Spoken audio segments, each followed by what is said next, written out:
Todos tienen una idea. Todos tienen un sueño que los desvela. Todos tienen un proyecto dando vuelta en la cabeza. Pero muy pocos son los que se atreven a emprender y hacer que las cosas pasen. Pon esa idea en acción. Concreta ese sueño dormido. Saca ese proyecto a la luz. Porque en nuestra universidad encontrarás las respuestas para mejorar la vida de las personas. El mundo necesita espíritus emprendedores. Despierta tu espíritu emprendedor.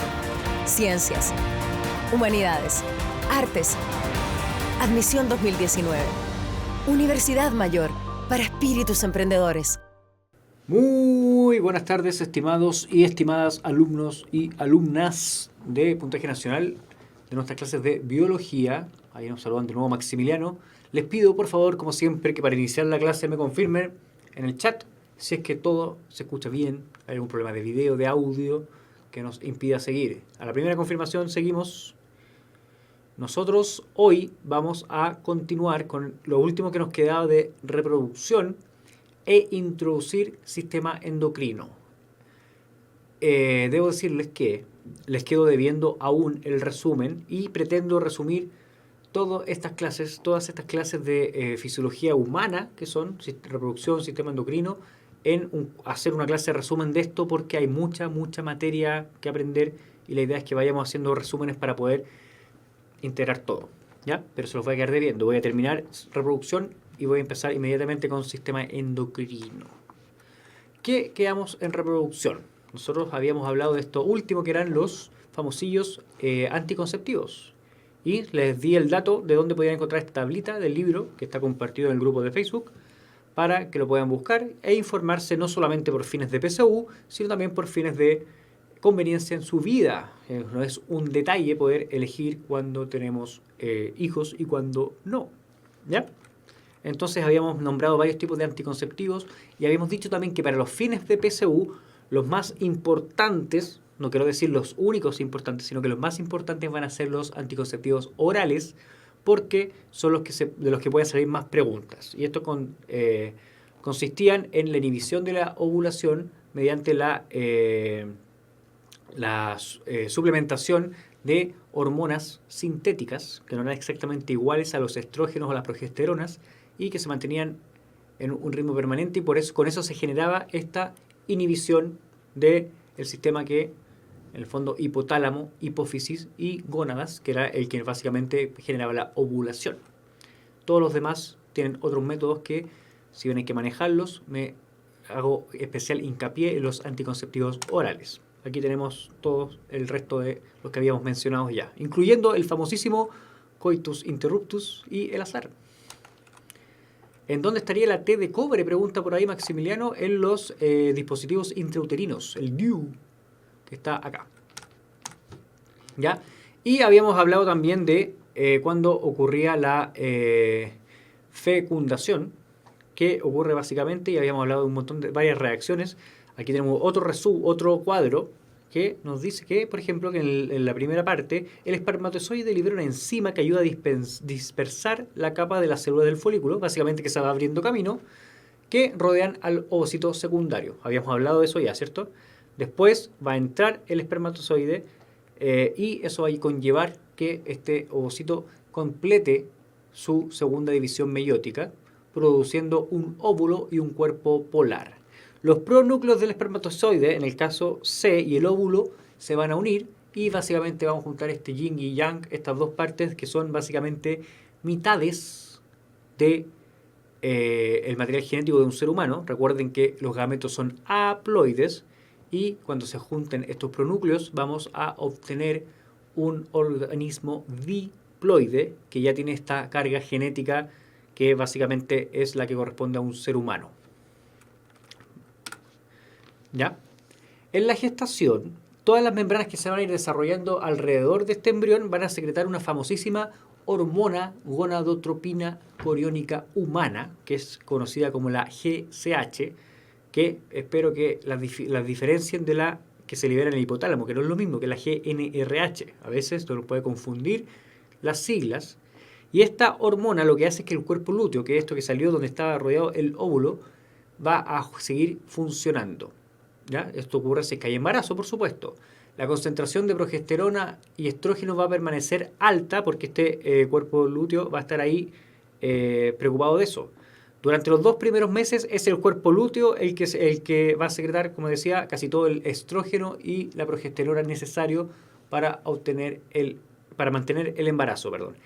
En caso que esto estamos hablando en el caso de que haya fecundación. Si no hay fecundación, este cuerpo lúteo se va a ir degenerando y se va a ir cada vez como apagando, y a veces va a quedar un residuo fibroso que va a ser como una cicatriz, que es lo que es el famoso cuerpo albicans, que es el que Melissa, que está aquí en el chat, sí, nos mencionaba o nos preguntaba en la clase pasada. De todas formas, sí que recibí la pregunta de Melissa en mi mail y no se la respondió aún, pero ahí podemos hablar un par de cositas más del cuerpo albicans. Por ahora es lo que queda de este cuerpo lúteo, que cuando no hay embarazo se tiene que ir degenerando y durar un par de días ahí y después desaparece o debería desaparecer.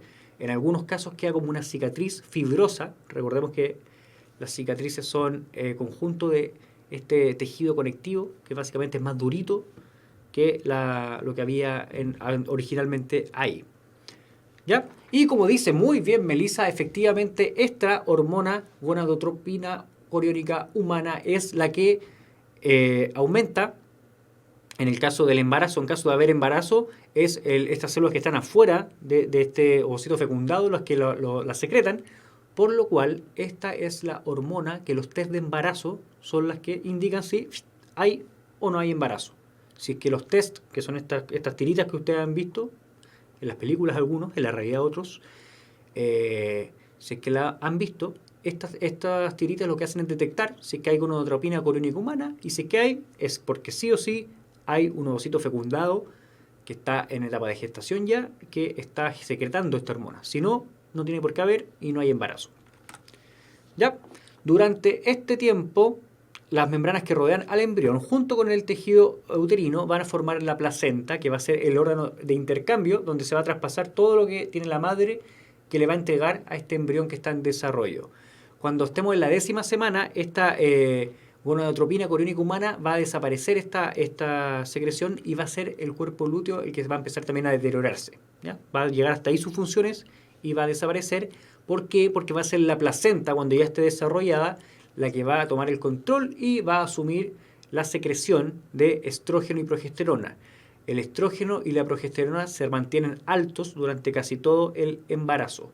Recuerden que en un ciclo menstrual o un ciclo ovárico normal tenemos pics y tenemos distintos comportamientos. La progesterona aumenta después de la ovulación y el estrógeno tiene su pic en el mismo momento de la ovulación. ¿Ya? En el embarazo se mantienen altos permanentemente.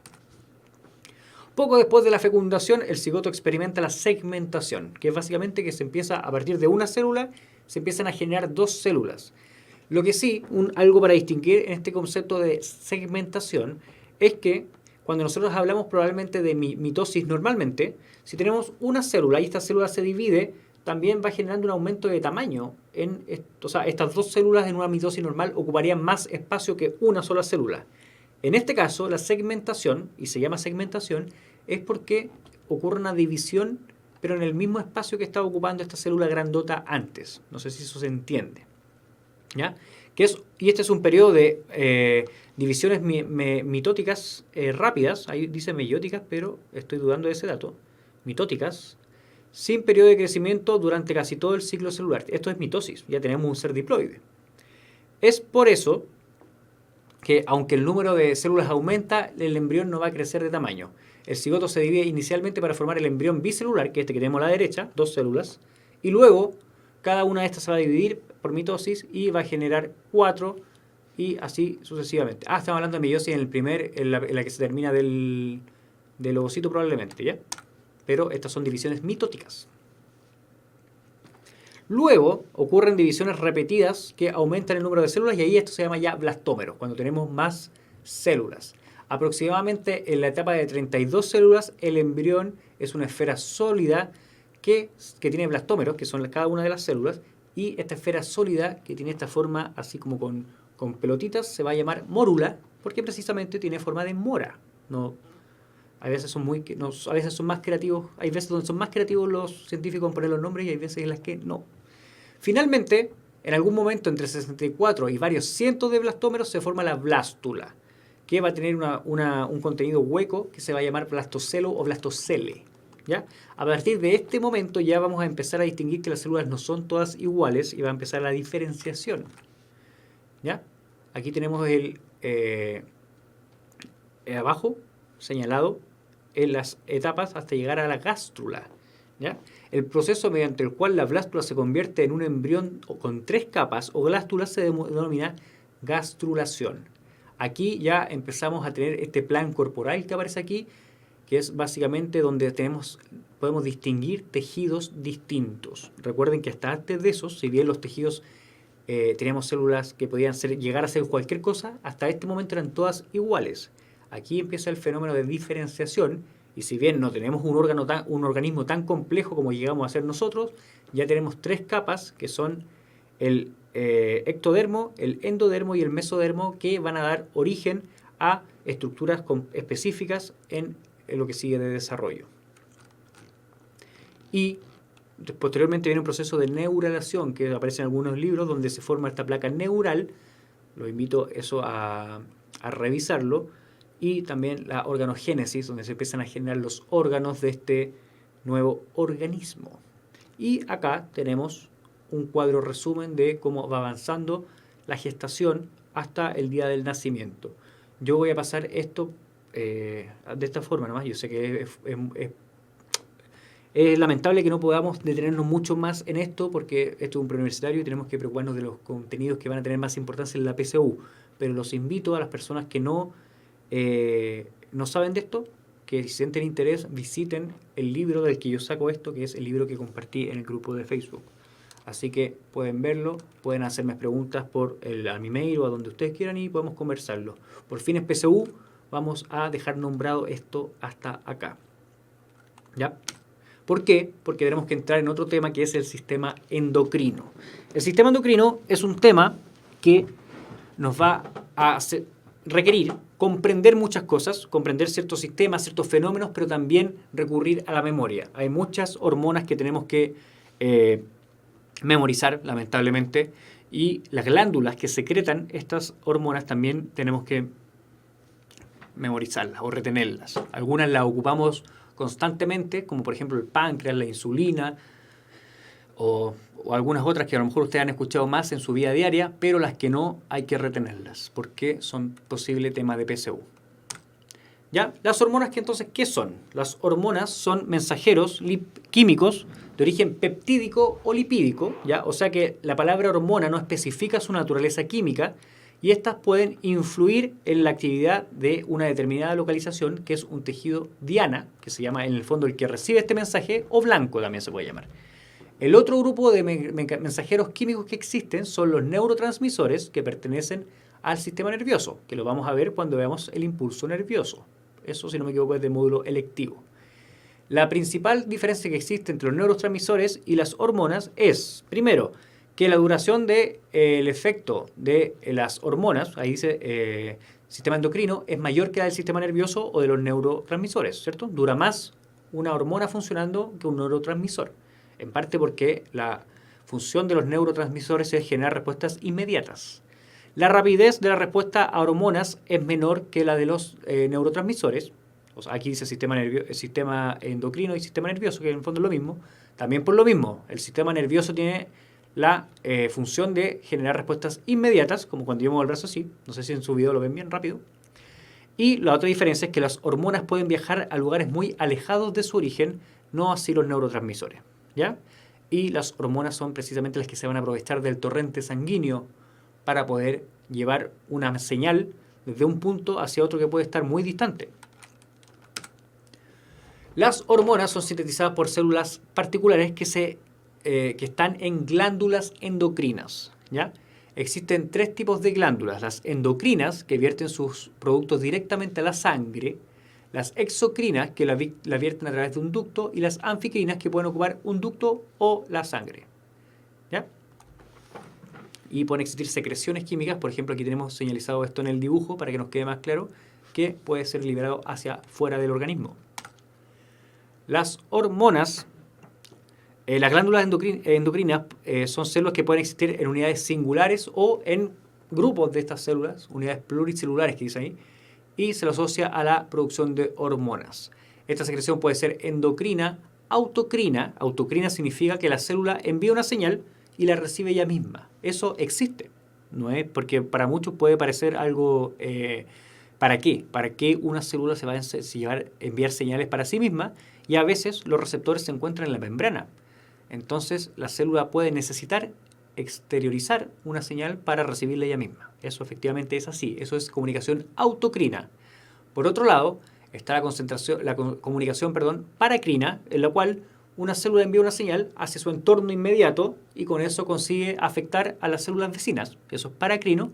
Y la otra es la comunicación endocrina, que es la que vamos a ver nosotros, donde se vierte al torrente sanguíneo y con eso se logra esparcir por todo el organismo. Las glándulas exocrinas generalmente fabrican jugos, entre comillas, que son vertidos en otra cavidad, por ejemplo, el jugo pancreático y la bilis. Esas son las exocrinas. Recuerden que usaban un ducto. ¿Ya? ¿Cómo van a actuar las hormonas? Siempre van a tener que vincularse con un receptor. Y este receptor va a estar en la célula blanco, porque necesitamos interpretar el mensaje. ¿Ya?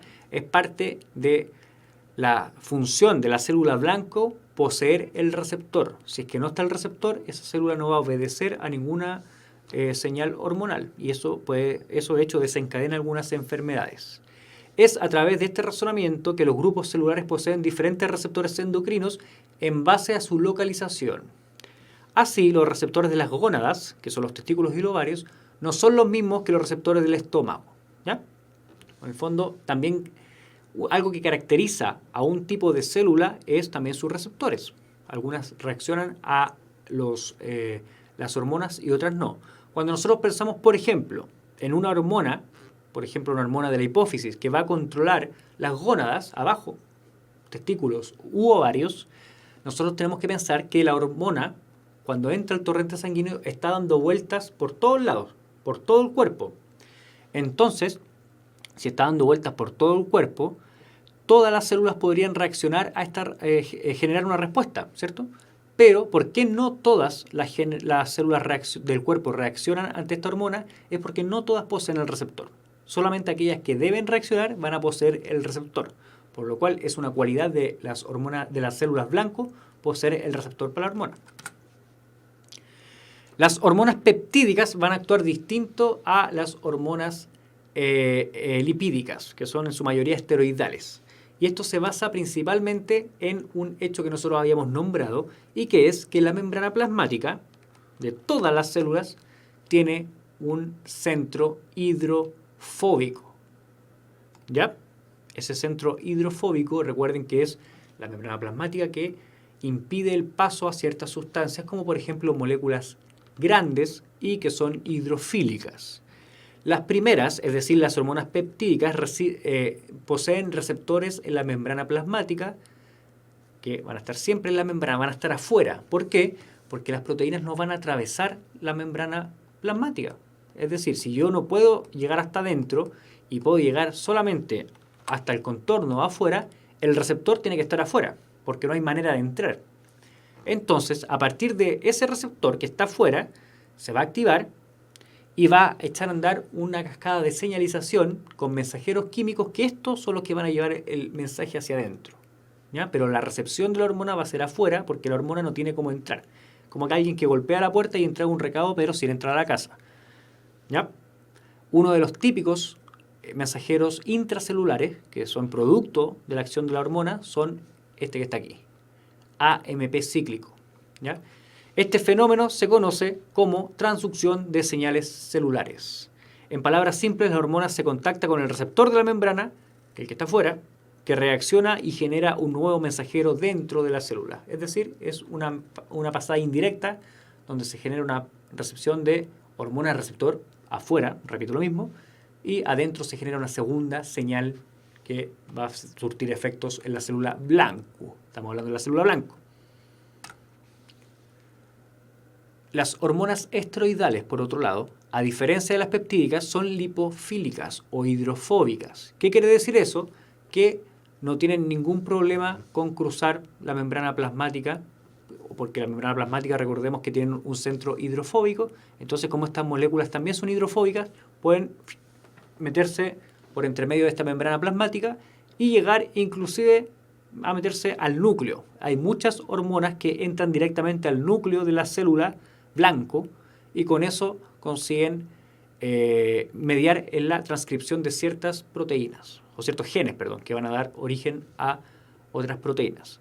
Por lo cual, el viaje de una hormona esteroidal o lipofílica va a ser salir desde la glándula que la genera, entrar al torrente sanguíneo y cuando llega al tejido blanco, entra en las células blanco, entra directamente en las células blanco y ahí se mete a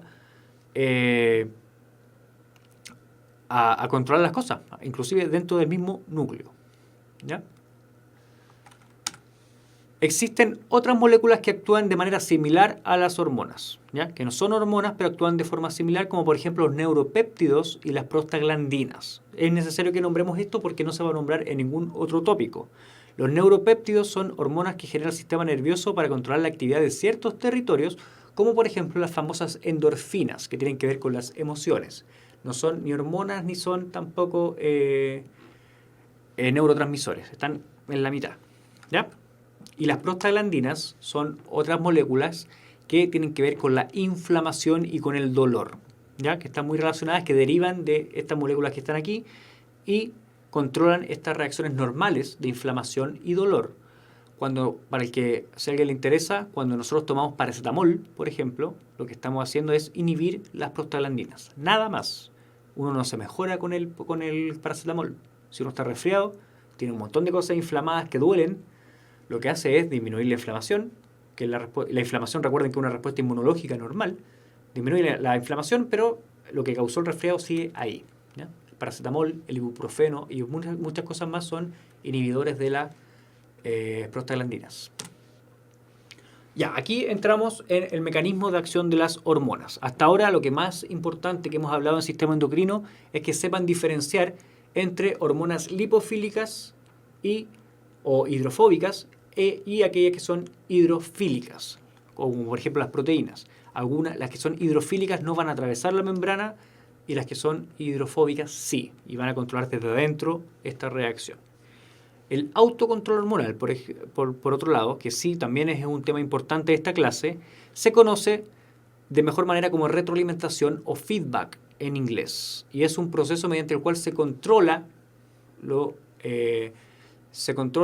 cuando un paso posterior puede controlar el paso anterior, dicho de forma simple. En términos endocrinos existe la retroalimentación negativa y la retroalimentación positiva. La retroalimentación negativa es básicamente que si yo tengo una cascada de hormonas, donde la primera me genera la segunda, estimula que se genere la segunda, y esta segunda genera que se estimule una tercera, esta tercera va a decir, ¿saben qué? Ya estamos viendo hormona, esta tercera hormona va a ser la que va a apagar desde arriba la síntesis de la primera, ¿ya? Entonces vamos a ir frenando un poquito este sistema para que no se nos llene ni se nos acumule de hormona.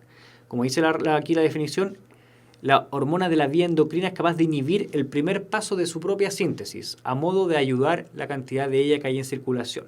Un típico ejemplo de esto son hormonas que vienen de la tiroides, la T3 y la T4.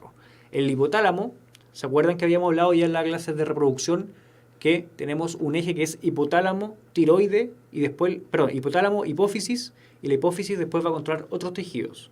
En este caso, el hipotálamo secreta la TRH, que estimula a la hipófisis a generar TSH, que son las que van a ser responsables, en este orden, de generar T3 y T4.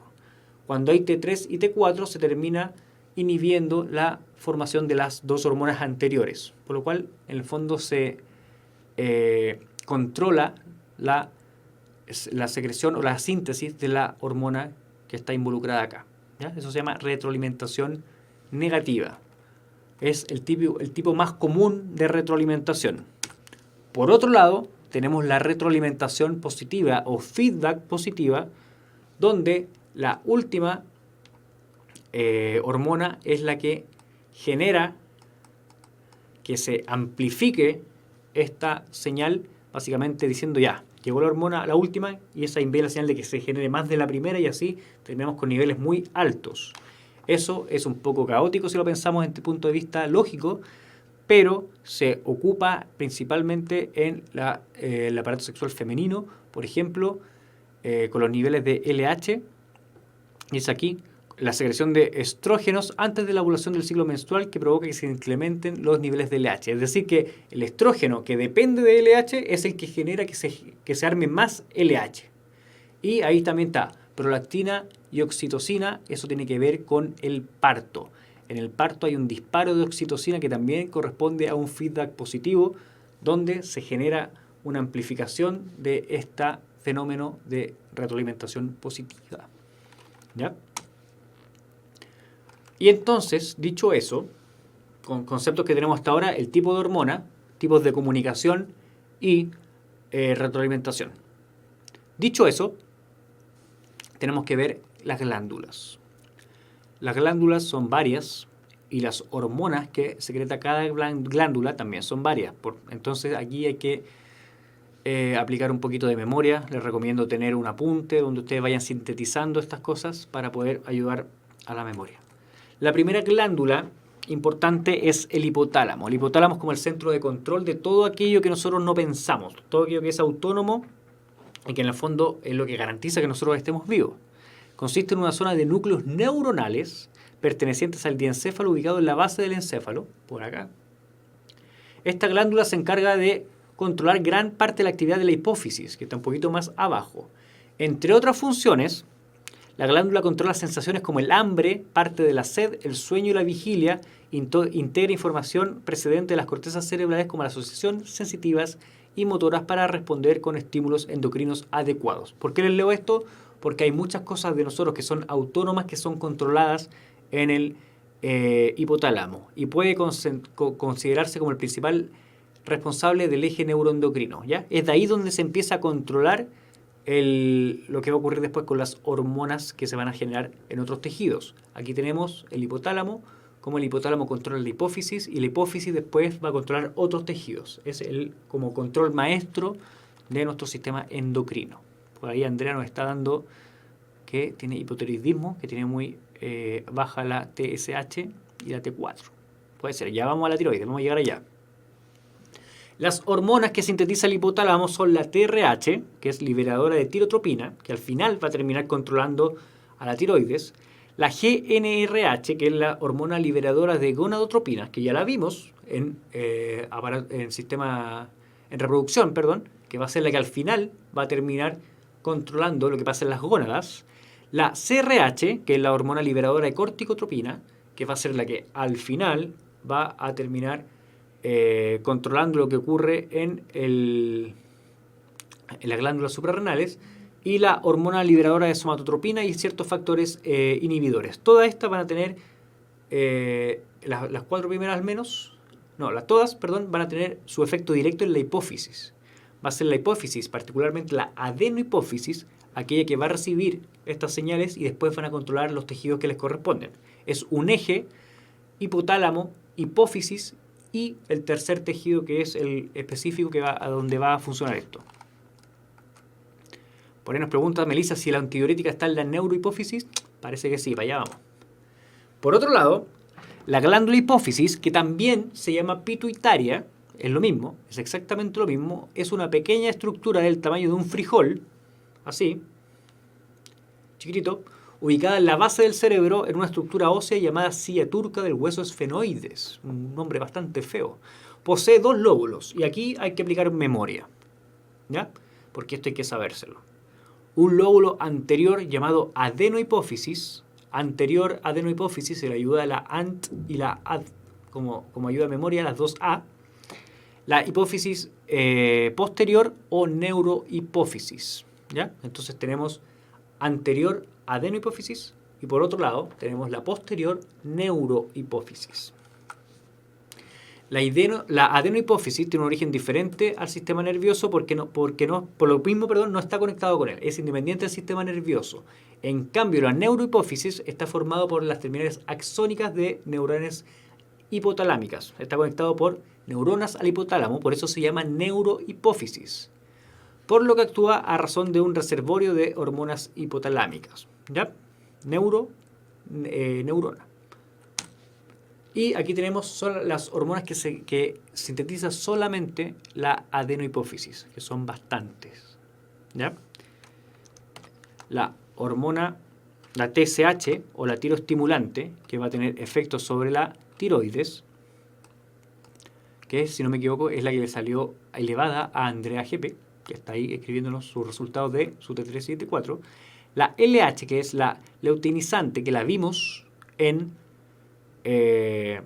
reproducción, y que es, en el fondo, se secreta producto de la acción de GnRH, que recuerden que viene del hipotálamo. Siempre la lógica es que viene del hipotálamo la que lo estimula. FSH, que es la folículo estimulante, que también lo vimos en reproducción. La ACTH, que es la hormona adrenocorticotrópica, que es la que va después a hacer funcionar las glándulas suprarrenales, que las vamos a ver después. La GH, que es la hormona del crecimiento o somatostatina, ¿ya? Que tiene mucha importancia en muchos tejidos y que también depende, y todas las que he nombrado hasta ahora dependen de la hormona que lo hizo estimular, que venía del hipotálamo y que hizo que se estimulara la secreción de las hormonas tiroideas.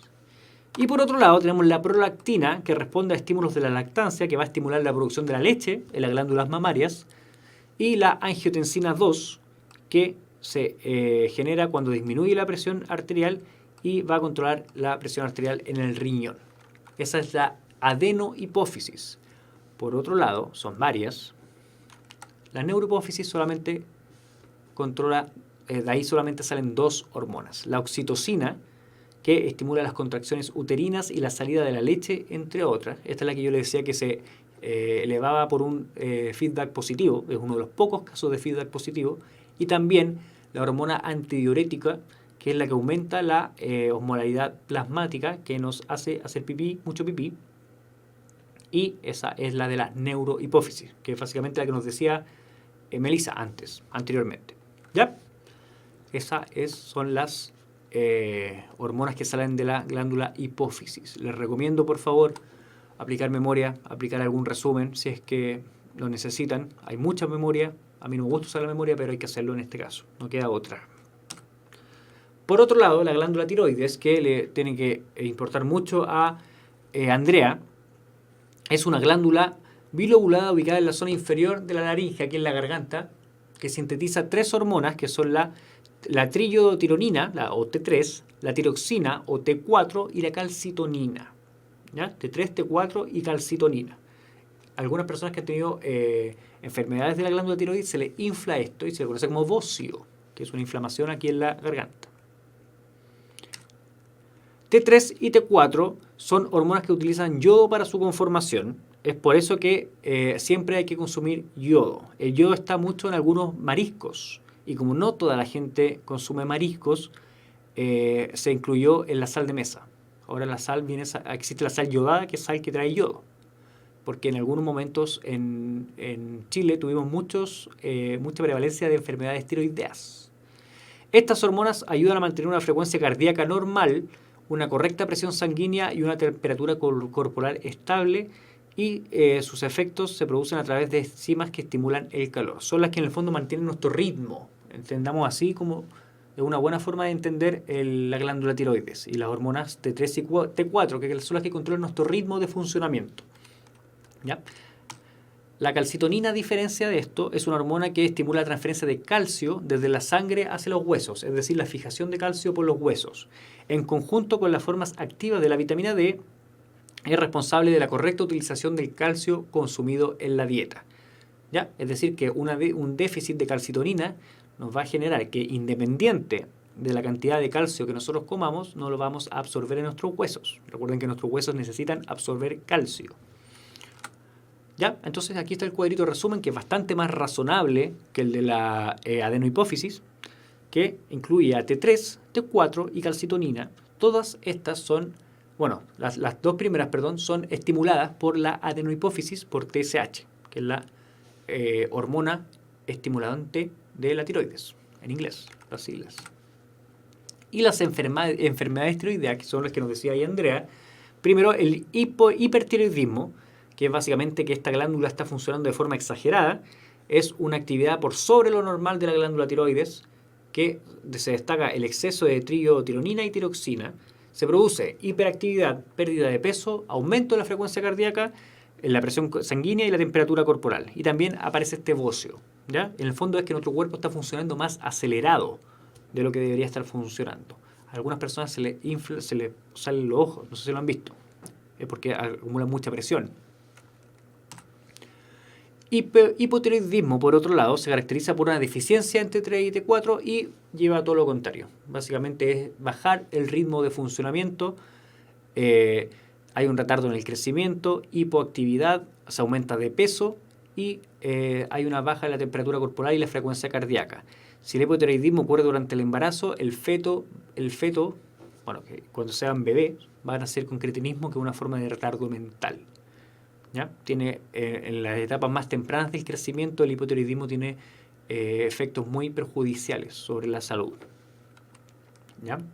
Y esta enfermedad se puede controlar recetando las hormonas y se pueden tomar. Se toman todos los días en la mañana el famoso Eutirox, que mucha gente lo consume en Chile. ¿No? Creo que el Eutirox es la marca y le estoy dando publicidad a alguien. En el fondo son las mismas hormonas. Ya, hasta ahí llegamos con la materia. Vamos a tener una segunda parte, por supuesto. Quedan bastante más hormonas y las vamos a ver en la próxima clase. Vamos con la pregunta de desafío de la Universidad Mayor. La pregunta de Macarena que me dice ahí me entró la duda. Lo voy a confirmar, Macarena, antes de decirle algo que esté dudando, ¿ya? Vamos con esta. Las hormonas somatotropina, adenocorticotrofina y folículo estimulante son secretadas en la adenohipófisis, neurohipófisis, tálamo, hipotálamo o los núcleos basales. Ahí Andrea nos cuenta de la receta que le dio su médico, pero es hipotiroidismo, ya, y le dio levotiroxina, que es una forma de tiroxina, antes del desayuno. Se toma siempre en ayunas, efectivamente. Tiene que tomársela todos los días, Andrea, porque los efectos de las hormonas tiroideas se ven en el largo plazo. No es que uno se vaya a tomar estas pastillas y al día siguiente la cosa esté funcionando bien. Se demoran un par de semanas o meses. Así que tiene que tomárselo constantemente. Ya, hay mucha respuesta A, adenohipófisis. Así es, efectivamente, la neurohipófisis. Recuerde que secreta solamente dos hormonas que eran, ¿alguien se acuerda? A mí yo no. La antidiurética y la oxitocina. Me entró la duda, tengo que reconocerlo. Adenohipófisis, efectivamente, pregunta desafío de la Universidad Mayor. Vamos con esta. El esquema muestra los elementos fundamentales de un sistema de señalización endocrina. ¿Cuál de las siguientes relaciones entre los componentes y sus características es correcta? Y ahí están los componentes con un numerito. Y ustedes me tienen que decir cuál es la correcta. Hay solo una. Ahí está Melissa, me confirma que era la antidiurética y la oxitocina. Yo dudo habitualmente de mi memoria. Así que es lamentable para todas las personas que nos pasa. Hay gente que goza de muy buena memoria, que es una ventaja que he aprendido a envidiar. Sanamente. Más o menos sanamente. Vamos con esta respuesta, si me llega alguna. La A plantea que la 1 es la recepción de la señal hormonal. Y eso no tiene sentido porque lo que estamos viendo es que en 1 se está liberando esta hormona y estas células que tienen este núcleo azul son los que están recibiendo, son los tejidos blancos. 2, la B nos dice que la 2 es la molécula mensajera. Efectivamente, la 2 vendría siendo esta molécula mensajera u hormona. ¿Ya? Entonces yo diría que es la B. La 3 dice que, la C, perdón, dice que 3 es la secreción de la sustancia, y eso no es así porque en el 3 se ve el receptor recibiendo esta sustancia que es la hormona, por lo cual sería la recepción. La D dice que 1 es el receptor específico de las hormonas, y no, aquí no hay receptor, de hecho esta es la que está liberando la hormona, Y la E dice que 2 es el transporte por el medio extracelular y no es transporte por medio extracelular. Medio extracelular sería refiriéndose a comunicación paracrina, si somos finitos en la definición, pero además la flecha está directamente señalizando la molécula en el puntito rojo. Entonces, en este caso es la B. ¿Ya? Entonces, esa es la respuesta correcta de esta pregunta. 2. Con respecto al mecanismo de retroalimentación negativa. 1. Permite regular funciones fisiológicas integrando información del sistema.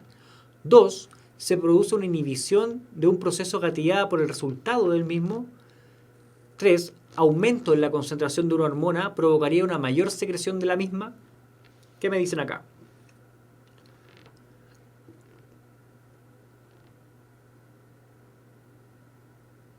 Mira, aquí Andrea nos dice que el hipotiroidismo también puede hacer que las personas estén más olvidadizas. Puede ser. Yo no tenía en mis registros ese síntoma del hipotiroidismo. Pero, si es así, mayor razón tiene para tomarse su pastilla todas las mañanas, media hora antes del desayuno. Ya, vamos con esta pregunta. ¿Se produce una inhibición del proceso gatillada por el resultado mismo, que es la 2? Efectivamente, eso es retroalimentación negativa. En la definición más básica, la 3 nos dice todo lo contrario, que un aumento en la concentración de la hormona provoca una mayor secreción de la misma. Esa es retroalimentación positiva. Recordemos que esa es lo contrario, no es. Por lo cual nos queda solo ver si es que la 1 es correcta o no, y la 1 tiene un lenguaje muy articulado de tono científico que dice que permite regular funciones fisiológicas integrando información del sistema. Es decir, que es capaz de censar o medir cómo están funcionando las cosas para poder hacer funcionar este sistema en base a lo que ya está. En el fondo, como leer el estado del sistema para poder generar una respuesta. Y eso es efectivamente el concepto de retroalimentación. ¿Ya? Entonces sería 1 y 2, alternativa B. ¿Qué me dicen? D, alternativa D, 1 y 2. Concuerdo si es que alguno piensa que es un poquito ambigua el primer planteamiento, el 1. ¿Ya? Yo también lo dudé la primera vez que lo leí. 3. ¿Cuál glándula controla directa y positivamente la liberación de tiroxina T4? Hipotálamo, hipófisis anterior, hipófisis posterior, glándula pineal, que no la hemos visto, y glándula suprarrenal, que todavía no la vemos también. La glándula suprarrenal, les adelanto que es la que viene inmediatamente en la próxima clase, es la que libera el cortisol, dentro de algunas otras hormonas, y el cortisol es aquel que nos estresa, que nos mantiene estresados.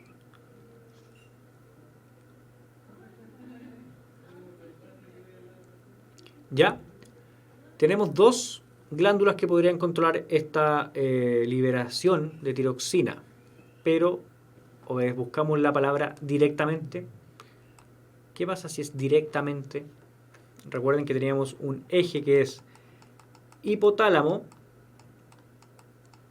voy a escribir solo hipo, pero las dos se llaman así, hipófisis, y después de eso viene el tejido, que va a ser en el fondo el blanco, que pueden ser varios, pero en este caso nos referimos a la tiroides. Entonces, nos pregunta directamente, ¿cierto? ¿Qué glándula controla directamente? Eso nos especifica que no es hipotálamo, sino que viene a ser la que está ahí directamente al lado, que es hipófisis. Y en este caso es la adenohipófisis, B, ¿ya? Todos los que hayan dicho A tienen razón en que el hipotálamo también termina controlando la función de la tiroides, pero la palabra directa, en este caso, es la que nos da el tips, la clave para resolver este problema. Por ahí dice que el síndrome de Cushing produce el exceso y el déficit es el síndrome de Addison. Eso es cortisol, ¿verdad? ¿Cierto, Melissa? Vamos a hablar de eso en la próxima clase. ¿Ya? Y la última, si no me equivoco, ¿cuál es la principal diferencia entre la comunicación celular endocrina y la comunicación celular local? Y les dejo la alternativa para que no se cansen de mi voz, más de lo que ya están. Efectivamente, la cortisol El exceso de cortisol es el síndrome de Cushing y el déficit de cortisol es el síndrome de Addison. Uno pensaría que el cortisol, si no se estresa, sería muy bueno que no estuviera, pero cuando no está, produce efectos muy graves, como en el síndrome de Addison. Incluye deformaciones corporales y bastantes otros síntomas. ¿Ya? Por ahí Andrea nos dice que eso demuestra lo atento que debemos estar al planteamiento de las preguntas, ya que son famosas por lo capciosas. Efectivamente, muchas veces hay términos claves que nos pueden confundir o cosas que nos orientan hasta una respuesta precisa. Casi siempre, lamentablemente, que nosotros pensemos que esta respuesta, que la pregunta era ambigua, a veces es que nosotros estamos leyendo mal. Suele pasar. ¿Ya? A mí también me ha pasado en algún momento. Así que hay que pegarle una segunda leída cuando pensemos que es muy ambigua. Si es que encontramos que la pregunta es ambigua, casi siempre es porque estamos saltando un término clave. Entonces ahí tenemos que hacer hincapié y tratar de leer entre líneas, buscar algo más. Ya tengo inclinación aquí de los que contestan, del público, por la letra C.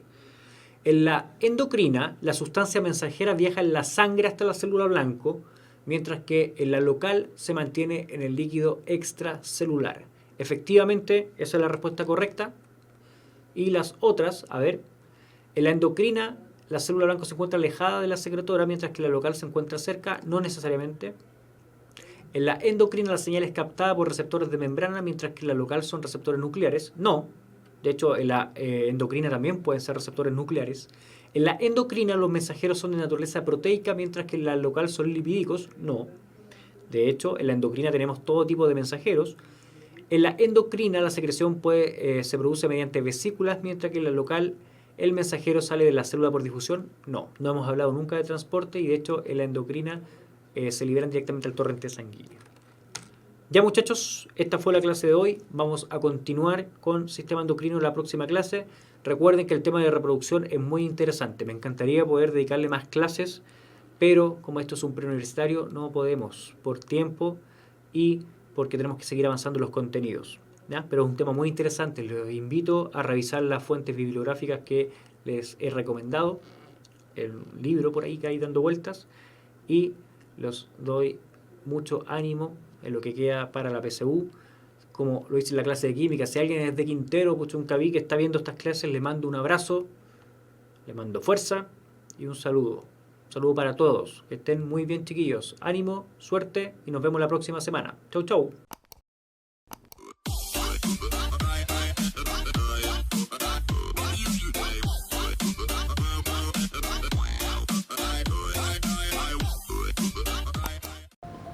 Todos tienen una idea, todos tienen un sueño que los desvela, todos tienen un proyecto dando vuelta en la cabeza, pero muy pocos son los que se atreven a emprender y hacer que las cosas pasen. Pon esa idea en acción, concreta ese sueño dormido, saca ese proyecto a la luz. El mundo necesita espíritus emprendedores. Despierta tu espíritu emprendedor. Admisión 2019. Universidad Mayor para espíritus emprendedores.